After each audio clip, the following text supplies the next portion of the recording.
بسم الله الرحمن الرحيم. السلام عليكم ورحمة الله تعالى وبركاته. كلن وعن oo wanaagsan daawadayaal halkan waa barta aan ku leenahay YouTube-ka ee nuxurka wararka. qodobada barnaamijkan aan idinku soo gudbin doono qiyaari aad ku daawan doontaan waxaa ka mid noqonaya cod sir ah sababta rasmiga ah Ismaaciil Cumar Geelle uu casuumay firdhiye iyo xogihii ugu dambeeyay arrinkan ayaan idinku soo gudbin doonaa. baarlamaanku waxa uu mar kale cagta saaray wada burbur ah qalad weyn oo mar kale ka dhacay iyo xog arrinkan la xiriirta ayaan barnaamijkeenan idinku baahi doonaa haddii eeba uu raali ka noqdo. daawade waxa kale oo barnaamijkeena qayb ka noqonaya gulufkan waxa uu yahay mid aadna ogeyn ee daawada kaga boga halkan warkan idinku soo maqan waa war weyn oo aad u miisaan culus. soo dhawaada qodobadaas ayaan isdul istaagi doonaa oo aynu faafayn doonaa haddii eeba uu raali ka noqdo. balse daawade haddii aad nagu cusub tahay nagu soo biir ka mid noqo daawadayaasha iyo saaxiibada nagu xiran laygtu mar walba ayay muhiim u tahay muuqaalkeennan ee ha hilmaamin. aynu ku bilownay daawadayaal maxay tahay sababta rasmiga ah Ismaaciil Cumar Geelle uu u casuumay madaxweynaha ama hogaamiyaha SSC Khaatumo. waxaa ku sugan caasimadda Jamhuuriyadda Jabuuti hogaamiyaha SSC Khaatumo Cabduqaadir Axmed oo Cali Firdhiye iyo xubno maamulkiisa ka tirsan. booqashadan ayaa lagu sheegay mid shaqo waana tii ugu horeysay ee hogaamiyahan ku taga Jabuuti tan iyo markii uu qarxay dagaalka gobolka Sool bilowga sanadkii hore ee 2023. Cabduqaadir Axmed oo Cali Firdhiye iyo xubnaha la socda waxa ay kula kulmayaan qasriga madaxtooyada Jabuuti madaxweyne Ismaaciil Cumar Geelle iyaga oo ka wada hadlay xaaladda gobolka iyo xoojinta nabadgelyada. Firdhiye ayaa warbixin ka siiyay madaxweynaha Jabuuti xaaladda deegaanada SSC Khaatumo gaar ahaan maamul dhisidda iyo dib u dhiska kaabayaasha dhaqaalaha ee ku burburay dagaaladii. wasiirka warfaafinta maamulka SSC Khaatumo Najiib Farqadle ayaa sheegay in booqashadani ay uga dhigan tahay guul aad u weyn. maamulka SSC Khaatumo ayaa hadda sheegaya in Jabuuti ay gacan ka geysan doonto dowlad dhiska deegaanada ay maamulaan si lamida taageerada Jabuuti ay u garab taagan tahay Soomaaliya inteeda kale.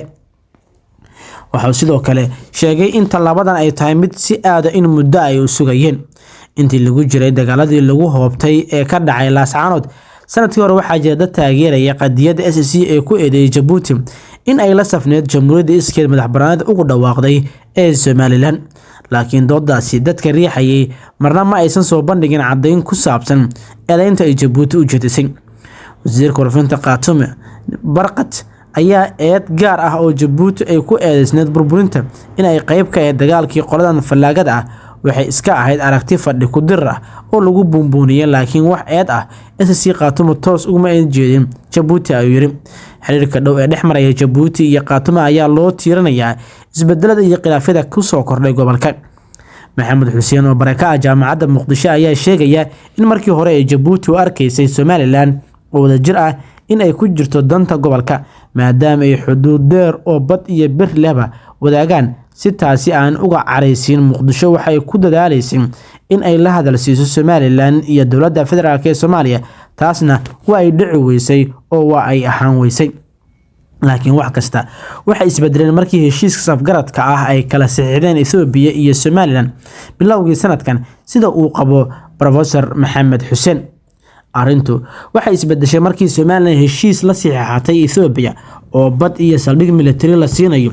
Jabuuti waxay u aragtay in taasi khatar weyn ku tahay amnigeeda qaran iyo kan badda cas, sidoo kalena uu dhaqaalaheeda dhaawac weyn ku yahay.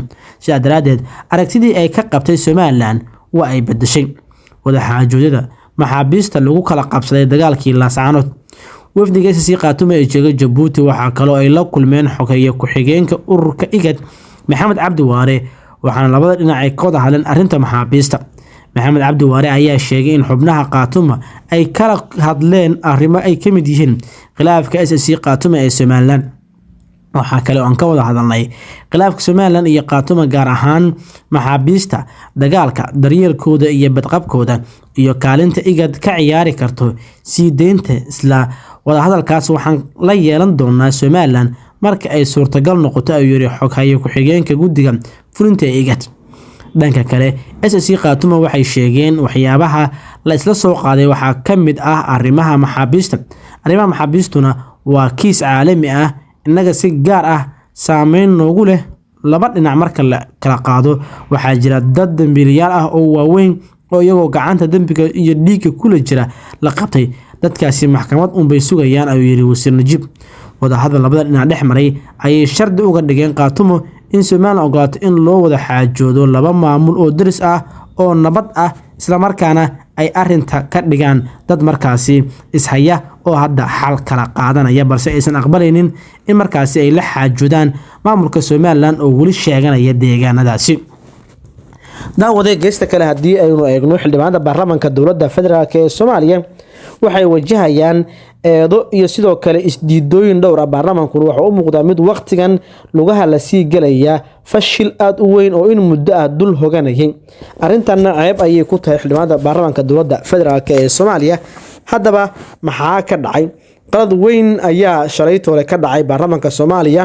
arintan dadku badi ma aysan ku baraarugsanayn, balse hadda ayaan iftiimin doonaa. kulan xasaasi oo shalay ay lahaayeen xildhibaanada golaha shacabka ayaa baaqday, waxaana gudoomiye Sheekh Aadan Madoobe uu sheegay in uu yahay qalad weyn oo ka dhacay baarlamaanka. sababta uu baaqday kulanka oo bilow u ahaa kala fadhiga shanaad ee golaha shacabka ayaa la xiriiray kooram la'aan kadib markii ay soo xaadir waayeen xildhibaano badan. Sheekh Aadan Madoobe ayaa tilmaamay in kaliya 108 xildhibaan ay soo xaadireen, taasina ay tahay ayaan darro maadaama ay fasax dheer ka soo laabtaan xildhibaanadu.